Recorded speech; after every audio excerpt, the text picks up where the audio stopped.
வணக்கம் நண்பர்களே. இன்றைக்கி எக் ஃப்ரைட் ரைஸ் எப்படி ரொம்ப சிம்பிளாக ரொம்ப டேஸ்ட்டாக எப்படி பண்ணலான்னு பார்க்கலாம். அதுக்கு வானலில் கொஞ்சம் எண்ணெயை ஊற்றி அதுக்கப்புறமேட்டுக்கா வெங்காயத்தை போட்டு வதக்கிக்கிட்டு அதுக்கப்புறம் பச்சை மிளகாயை போட்டு நல்லா வதக்குங்க. அந்த வதக்கிற டைமில் நம்ம சேனல் அப்படியே சப்ஸ்கிரைப் பண்ணிவிடுவோம். அதுக்கு மேலே நம்ம வீட்டில் இருக்க என்னென்ன காய்கறிலாம் நம்ம வீட்டில் இருக்கோ எல்லா காய்கறியும் கொஞ்சம் அள்ளி போட்டு நல்லா அதையும் ரொம்ப வதக்கிடக்கூடாது, ஆனால் லைட்டாக அப்படியே நல்லா வதக்கிட்டு நடுவில் ஒரு பள்ளம் பறித்து அதில் கொஞ்சம் எண்ணெய் ஊற்றி ஒரு 3 முட்டையை உடைச்சி ஊற்றி அந்த முட்டையும் அந்த காய்கறி நல்லா மிக்ஸ் ஆகிற வரைக்கும் நல்லா வதக்கி விட்டுருங்க.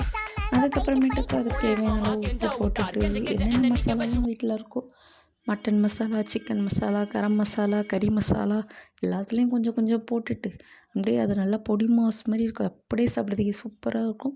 அதுக்கு மேலே வடித்து வச்சுருக்க சாப்பாடு போட்டு நல்லா மிக்ஸ் பண்ணி அப்படியே எடுத்து சாப்பிட்டா செம்ம டேஸ்ட்டாக இருக்கும். ட்ரை பண்ணி பாருங்கள். மறக்காமல் நம்ம சேனலுக்கு லைக்